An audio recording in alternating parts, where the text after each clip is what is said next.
What's going on, everybody? David here. Today we're going to look at the congressional calendar. So we're going to look at the House of Representatives when they're in session and when they're not. We're going to look at the Senate when they're in session and when they're not. And then we're also going to try to figure out when this next stimulus package is going to be signed. But first off, on this channel, we talk about personal finance for travelers. If that sounds like something interesting to you, please hit that subscribe button. Don't forget to hit the little bell notification so you can get future updates on my videos.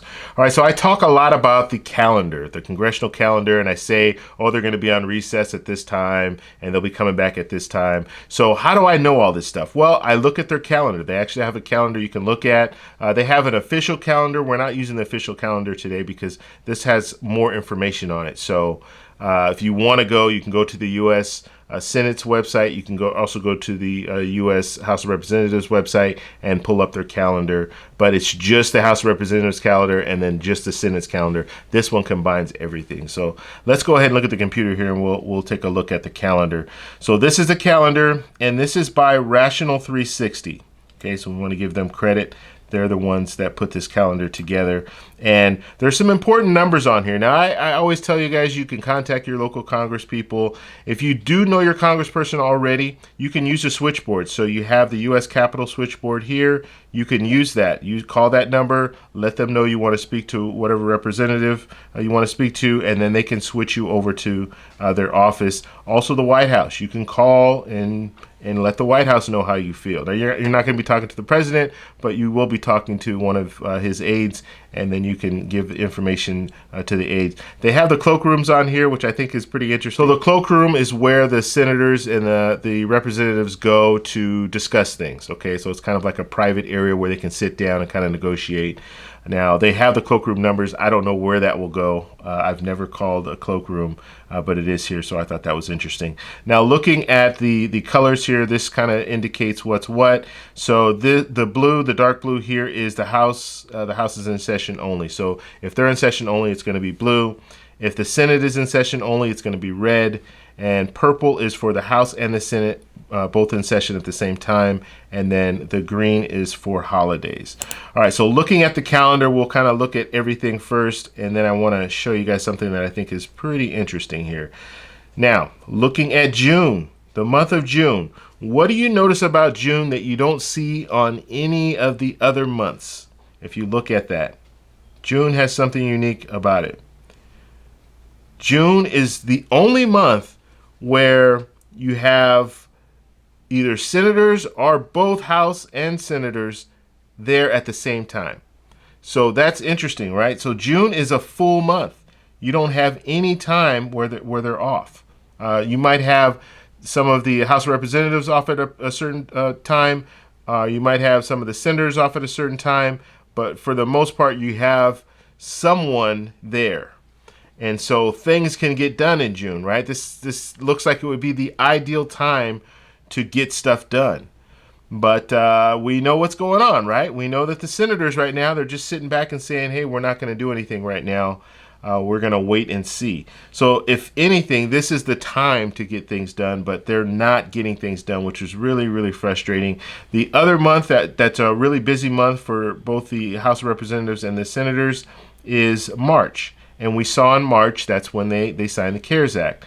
So that was a busy month for them. They were able to do something that month. Now we're looking at June, and it looks like they don't want to do anything in June. So we need to move to July. Okay, so looking at July, we have the Senate will be in session until Tuesday the 2nd. Okay, and that will be their last day. And then that starts the holiday. So you have July 4th here. They get that Friday off right before July 4th. So July 3rd, they're going on recess. And they will not return. You actually see the House of Representatives. They're in session right after July 4th. So they will be in session. So if the Senate, and this is, right now they've already said that they want to wait until late July. But let's say there's some pressure that comes in and they say, okay, let's get something done. They could theoretically get something done within these first 2 days here. So July 1st and July 2nd, get a bill approved and send it to the House of Representatives, and they could sign off on it the following week. So that could potentially happen. However, the Senate has already said they want to wait and see, and they're already talking late July, and I'll explain why late July. But if we could maybe urge them, hey, you need to get something done before then possibly they can get it done within these first 2 days, and then have it for the House of Representatives to sign off on, and then send it to the president. But like I said, that's, you got to keep your fingers crossed on that one, because at this point right now they're not even thinking about doing that. So the senators will be going on recess on the 3rd. They will not return until the 20th. And that's why they're talking about late July, because they're not going to return until the 20th. And they don't plan to really do anything until the 21st. That's when they're going to start their formal negotiations, because that's when the House of Representatives and the Senate they'll be back. So at that point, that's when they're going to start their formal negotiations. And then hopefully, we're looking the 31st here, that Friday, the Friday after. So they have pretty much 10 days to get something concrete down and approved, so the president can sign it before the 31st, because the 31st, the enhanced unemployment will expire. And we already know that the White House has said that they're willing to modify the enhanced unemployment. So we know that's already in the works. They're already negotiating that. So make it either $250 or $300 or $350, somewhere around there, not the full $600 per week. So they need to get something done prior to that, so the president can sign it before the 31st in order for that to happen. So we know there's going to be a lot of stuff going on, a lot of action, a lot of negotiating going on these 2 weeks here.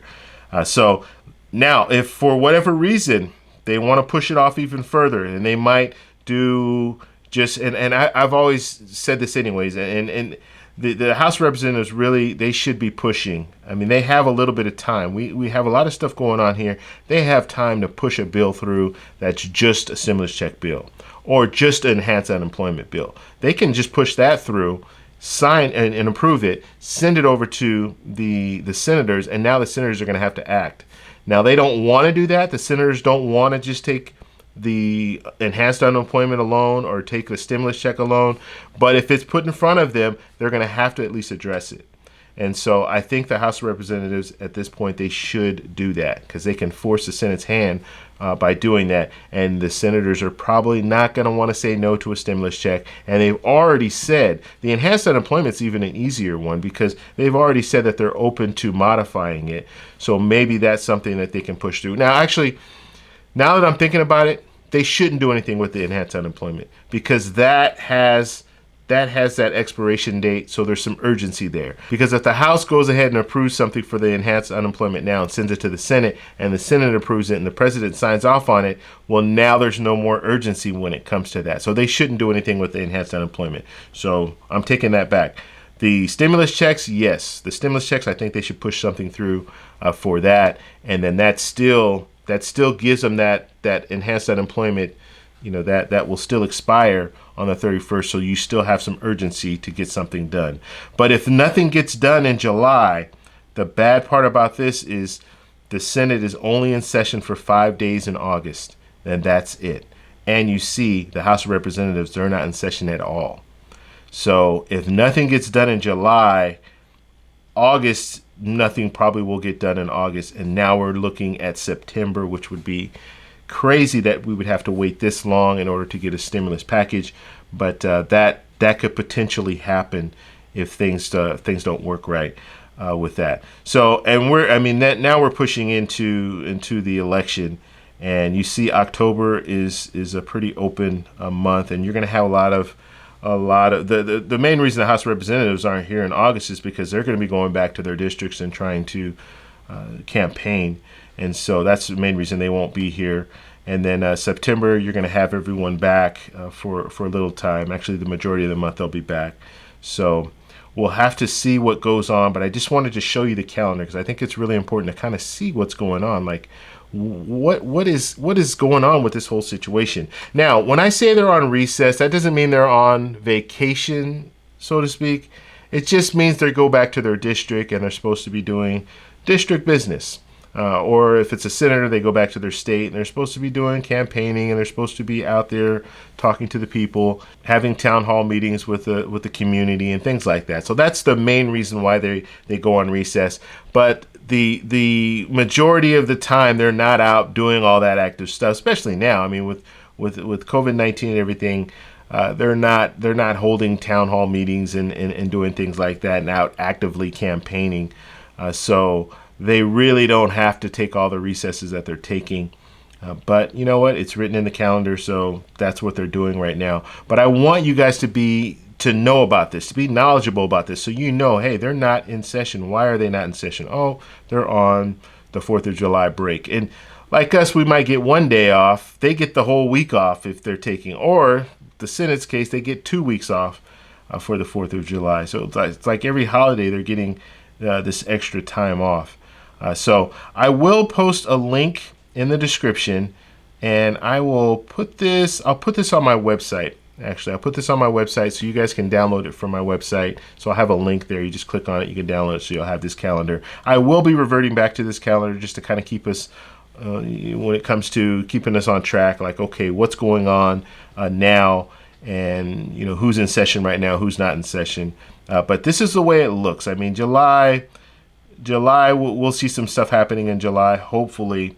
And if I'm telling you, if we could really get on them and make these senators, pressure these senators into doing something July 1st or 2nd, that would really work out, because I think the House would be able to get something done that following week, and we might be able to see a stimulus package a lot sooner than waiting to because the problem with waiting to the late part of July is, what if negotiations don't go well and they, for whatever reason, have to push this off? Because I think everyone is they're going to be pressured with the 31st, because you have Democrats who wanted to extend the enhanced unemployment, keep the $600, and you have the Republican side and the White House saying, yes, we still want enhanced unemployment, but we want to lower the amount. So they both want this enhanced unemployment. They don't want it to expire. Both sides don't want it to expire.